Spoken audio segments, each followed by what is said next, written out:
Happy birthday! So yan, dahil LDR tayo, this is my surprise. Nagluto ako ng simpleng handaan para sa'yo. Siyempre, ako lang naman din ang kakain. Naggawa ako ng spaghetti. Saka siyempre, sweet. So yan. And your tiny cake. So, it's my special effort. Ako lang din kasi ang kakain, kaya maliit na cake lang. Pero syempre, kung kasama kita, hindi lang ito yung ipaparamdam ko sa'yo. Yan, hinanap ko pa talaga yung ating old picture para i-display dyan. Syempre, ito yung ating memorable ever since. Medyo nga hindi ko siya nasunog eh. Kasi ang tagal natin nga. Tinabi ko talaga siya. Hindi ko siya tinapon o ano. Talagang tinabi ko lang siya. Ewan ko for no reason bakit ko siya itinabi. So, yon dahil birthday mo, wish ko, nahulog. Ang wish ko lang naman is, for you, good health, and more achieve to your goal, and na makuha mo yung mga dream mo. Dream natin, magkasabay tayo. So, magkasabay nating maabot yung pinapangarap natin dalawa na hindi man natuloy noon, pero itutuloy natin ngayon na sana hanggang dulo. At hindi man maganda yung pagbabalikan natin ngayon at hindi din maganda yung mga nakaraan natin, siguro masasabi ko na lang is, kung dadating yung panahon na ang isa man sa atin, o wag naman sana kasi hindi ko rin alam. Pero habang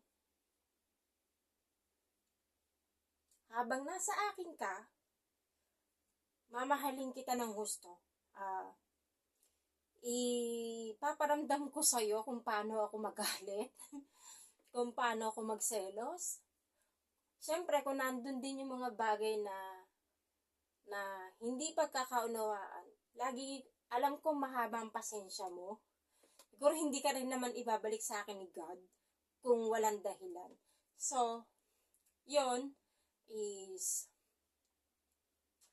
papasalamat ako kasi yung mga panahon na kailangan ko ng isang taong makakapitan. Ikaw yung kahit nawala na tayo noon, until mabalitaan mo, ikaw yung naandyan. Kahit alam mo na yung sitwasyon, naandyan ka pa rin. Nandiyan ka pa rin, hindi mo pa rin ako sinukuan. Hindi mo ako pinabayaan. Yun din siguro yung way na, sabi nga nila, true love.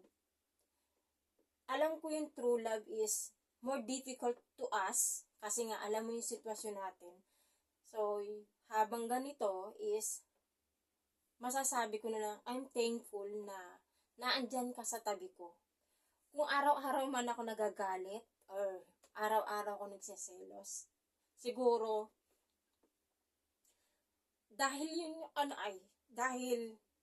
natatakot ako or natatakot ako masaktan uli pag ako nag-effort na gusto. Alam ko hindi ko nagawa to sa'yo nung tayo pa noon. Pero this time, gagawin ko. Kahit malayo tayo, kahit LDR tayo, gagawin ko para sa'yo. I-effort ko yung pagmamahal ko. Simple lang siya, pero from my heart. Alam ko silosa ako, mataray ako, maldita ako, pero I try my best na magbago. Pero alam ko sa sarili ko kung paano ako magbabago. Ipaparamdam ko rin sa'yo kahit na maldita ako. Kahit na silosa ako. Paparamdam ko pa rin sa'yo na mahal kita. Ayoko mawala ka sa akin. Kaya yun yung nakakatakot na magbuhos na naman uli ako ng pagmamahal sa alam kong wala akong kasiguraduhan, pero alam ko may isa kang salita. Kasi hindi ka mag-i-stay ng ganyan. Hindi mo ako iintayin. Hindi mo ako iintayin sa ganitong sitwasyon. Alam ko na masaya ka din sa akin. Nakokontrol mo yung nakokontrol mo yung galit mo. Mahaba yung pasensya mo sa akin at pangunawa mo. Minahal mo ako dahil kung ano ako. Minahal mo ako ng sobra. Higit pa siguro sa buhay mo. Yun ay hindi ko pa maramdaman ngayon. Kasi alam ko nakaano pa rin ako. Nakabase pa rin ako dun sa salitang nasasaktan ako. Pag ako bumuhos ng sobrang pagmamahal. Alam mo yun, lagi mo naman sinasabi sa akin na tiwala. Mahirap magtiwala sa sobrang mahal mo yung tao, pero para sa'yo, susubukan ko, gagawin ko. Hindi man, alam ko marami pa akong pagdadaanan. Gaya ng pinagdaanan mo noon sa akin. Kung paano mo ko minahal ng sobra noon. Alam ko na ganun din yung nararamdaman ko. Pero this time, umiiyak ako kasi sa sobrang saya, hindi ko malubos maisip na for the first time, gagawin ko sa'yo to. Nag-LDR tayo. Babawi ako. Pag magkasama na tayo. Sa ngayon, alam mo kung bakit. Kailangan ko magsakripisyo. Kailangan natin magsakripisyo. Isa din yun sa bagay na kinatatakot ko. Na baka, lagi na lang may baka sa isip ko. Na baka ganito, baka mangyari uli sa akin. Kaya natatakot ako ibuhos lahat. Alam mo kung paano ako magbuhos ng pagmamahal sa isang tao. Alam mo kung paano ako magbigay ng effort. Kaya sana, sana, hindi ka katulad niya. Alam ko naman yun na hindi ka katulad niya. Ever since na noon pa man, hindi ka ganun. Kaya alam ko sa sarili ko na hindi ko pa siguro na o-open lahat yung nararamdaman ko. Kasi nga, nandun pa rin ako sa stage na alam ko masasaktan ako pag binuhos ko yun. Pero dahil birthday mo, no?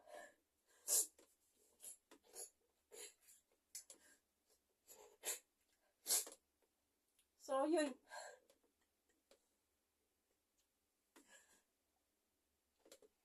Sana hindi ito yung first at last na gagawin ko na mag-e-effort ako sa'yo. Ayoko maging first and last this one. Gusto ko every time na birthday mo, isi-celebrate ko kahit malayo ako sa'yo. Ipagsa-celebrate pa rin natin. At darating din yung panahon na makakapag-celebrate ako ng birthday mo, nakasama kita. Nakasama mo ko. Pero this time, ito muna yung effort na mabibigay ko sa'yo. Hindi man ako nahingi ng kahit anong material na bagay. Pero, yung effort na bibigay ko sa'yo, yung dito ko ipakikita yung pagmamahal ko sa'yo. Hindi ko alam. Hindi ko alam bakit ako umiiyak. Pero this time, masaya ako kasi napaparamdam ko sa'yo yung pagmamahal na hindi ko naibigay noon na hindi lahat. Kaya ito, Daddy, happy birthday and wish all the best for us, for our future, along with my kids, your kids, all of us, na mag-goal natin yung dreams natin. At saka, makuha mo rin yung dreams mo. Ayoko ipagdasal pero sana ako pa rin yung kasama mo. Ako pa rin yung kasama mo sa mga tagumpay mo. Sa makukuha mong tagumpay. Sana ako pa rin yung naandyan. Ako pa rin yung malditang magsasabi sa'yo na wag ganyan. Wag ganito. ako pa rin yung magkokontrol sa'yo. Ayoko makita yung sarili ko na hindi ikaw yung kasama ko, na iba yung kasama mo. Masakit isipin pero ayoko mangyari yun. Kaya, Daddy, thank you so much na andyan ka. Inaalalayan mo ko. Pinapalakas mo yung loob ko. Kahit na lagi akong galit sa'yo. Hindi naman totaling galit. Yung nagpapalambing lang ako sa'yo. Pero, thank you. Dahil, kahit pa paano, pinaparamdam mo pa rin yung pagmamahal mo na unconditional. Sa more effort. Alam ko, hindi ka sweet sa mga text. Di ka rin pala update. Yun din yung rason kung bakit ako nagagalit sa'yo. Pero, siguro balang araw, maaano ko rin, marirealize ko lang, okay lang. Pero sabi ko sa'yo, hanggat minamahal mo ko, mamahalin kita ng triply pa sa gagawin mo. Kaya, Daddy, thank you so much and happy birthday and all the best for your future, our goal. More dream na makuha natin lahat yung tagumpay natin na magkasama pa tayo. Yun yung laging dasal ko. Sa lahat ng mga naging relasyon ko, yun naman ang lagi kong dasal. Pero ewan ko ba kung bakit for this time, ayokong mawala ka uli sa akin. Siguro, tulad ng sabi ko sa'yo, ikaw na yung huling alas ko. Kung mawawala ka, siguro, yung darating na time na yon is, ewan, di pa natin sure, di pa natin alam, pero this time, habang masaya ako, masaya ka, masaya natin sineselebrate yung birthday mo, yung anniversary natin, mansari natin, everyday na mag-aaway, everyday na magsiselos. Ako lang naman kasi mahilig mang-away sa'yo eh. So, hindi ko kasi makuha yung attention mo. So, yun. Alam mo yan kung bakit. So, this time, Daddy, happy birthday and I love you. Mwah. Enjoy your birthday. Bye. Love you.